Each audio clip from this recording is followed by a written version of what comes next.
Exactly 1 year ago, Daniel Ricciardo had all of Formula 1 enraptured. Against all odds, against the run of form, against what his car should have been capable of, he'd just won the Italian Grand Prix. It was the absolute pinnacle of his time post-Red Bull, and it was the team's first race win since 2012. Since then though, everything has gone wrong for the fan favourite Australian, and now even the drivers are having a dig at him. It was a glorious weekend for Ricciardo, who for a fleeting 3 days was at his old school best. He was quick in qualifying to line up 4th, decisive in the sprint to finish 3rd, and was promoted by a penalty ahead of him to start the Grand Prix from 2nd on the grid. He then sliced into the lead ahead of Max Verstappen before putting on a defensive driving masterclass to keep the Dutchman in his much faster Red Bull racing car behind him. McLaren aced the pit stop to ensure the Australian would keep the lead, but Verstappen then crashed himself out of the race in a battle with Lewis Hamilton anyway.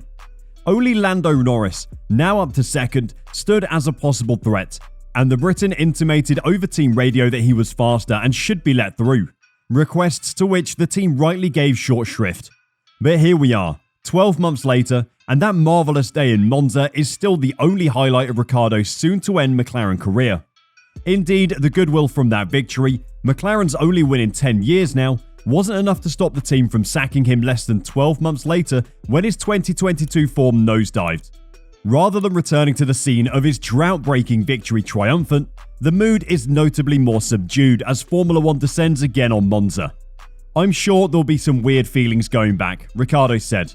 "Certainly, maybe some happy, sad feelings, because it was such a big moment last year, but I think we're in a different position this year.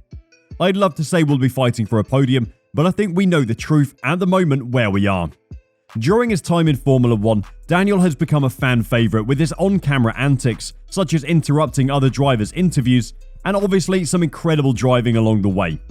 He's been a splash of colourful personality in what can sometimes be a rather beige pool of Formula 1 drivers. Has he had the same effect on his fellow drivers though? There have been constant rumours about a rift between him and fellow McLaren driver Lando Norris, who gave a brutal assessment of the Australian situation in a recent interview.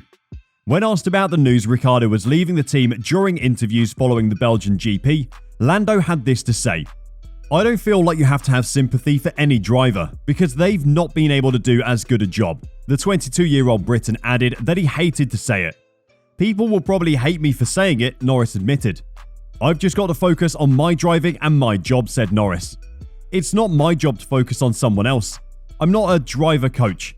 I'm not here to help and do those kinds of things. I'm here to perform to my absolute best. And that's about it.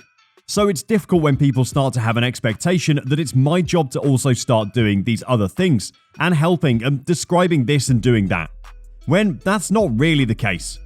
And it's also the case that if I don't perform well for a few years, that I can also be on the end of my career and the end of me driving in Formula 1. It's a pretty brutalist view of Ricciardo's situation, but it's hard to disagree with him. No matter how much the fans and members of the grid might love him, if you don't perform, you can't have a space in Formula 1. It isn't a similar situation to that of Sebastian Vettel, for example. Sure, people would expect Seb to be finishing much higher in races than he has been, but unfortunately he hasn't got the car to do that. Daniel does have the car, as Lando has proven, but he just hasn't been able to adapt to it. They always say in Formula 1 that you're only as good as your last race, but people love to cling to the past. Drivers like Kimi Räikkönen managed to stay around for years after their peak because of what they'd achieved earlier in their careers. Norris emphasised that he too had had difficulties adapting to this year's McLaren, which he described as disconnected and unpredictable. "Every driver has to adapt to scenarios they're in, and I feel like I've had to," Norris said. "It's not a car that I've just been able to jump in and feel like I just flow with and can perform exactly how I want. In the beginning of the year, Daniel was performing better than I was in the preseason and tests and stuff, and it looked like he could go out naturally and drive the car the way he wanted to. And I had to start to learn a new way of driving compared to how I've been used to driving the car for the last few years." From this interview, it seems like Lando might be getting a little sick of the attention being on Daniel struggling, instead on how well he has done. When you compare the two seasons, it is understandable why. Norris sits 7th at the moment in the World Drivers' standings, 63 points ahead of Ricciardo, who is in 13th. Lando is ahead of both Alpines, who've arguably had the faster car this season as well. He's the only person outside the top 3 teams to finish on the podium this season as well. If I was having as good a year as he was, and all people talked about was how badly my teammate was doing, I'd be pissed too. Lando has said though that his annoyance isn't personal. I want to be friends with as many people as possible, similar to how I am now with Daniel, he said. We got on really well. For some reason, people think otherwise, but this is completely untrue. We have a lot of fun together. We spend a lot of time together. But just things are different, probably because he's a bit older and he's into different things. It can be hard to differentiate work and private life when both are so closely entwined, but Lando can be friends with Daniel but also be unimpressed with his performance this season. Of course, it isn't just Lando that's been putting the foot in while Daniel is on his way out. Rumours about where Ricciardo will end up are numerous, but one of the obvious potential options is a place in the Haas garage. Mick Schumacher still doesn't have a contract in place for 2023, and while Daniel Ricciardo is still free, that seems unlikely to change. Speaking about the current vacancy to Haas, Kevin Magnussen said, "For my own sake, I hope we still have a good driver in the car next year. The focus is that we score points, and as a team move forward and grow in the long term." When asked if Haas should make a move for Ricciardo, Magnussen said, "I have no idea if Daniel can make the team better. From the outside, I've always seen him as a driver who was extremely good, but it's hard to judge in reality. How much of it was a good car and how much of it was him?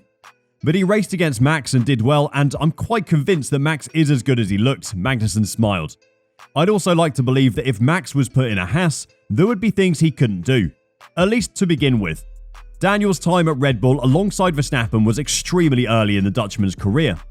People sometimes forget that Verstappen was only 17 years old when he started in F1.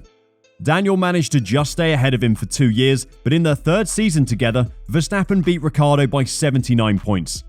Comparing Ricciardo and Magnussen back then isn't really fair, because they were at completely different points in their career. Not everyone has bad things to say about the Aussie though. Lewis Hamilton recently shared his thoughts, saying, "It's really unfortunate for Daniel, but I really hope that he finds a place. I still think he deserves a place here in the sport, so I really hope there is somewhere great for him because he's still got lots to achieve." Max Verstappen shared a similar sentiment, saying, "He's a great guy. He's an amazing driver. I hope he stays in Formula 1, but we have to wait and see where that will be." Whether Daniel stays or goes is still up in the air. Rumours are flying, and his likeliest destination changes every day. While some drivers think he might be coming to the end of his career, others seem to like the idea of having him around the paddock just a little bit longer. What do you think of Lando's comments on Ricciardo? Is he right to say that Daniel's problems mean he shouldn't be on the team anymore?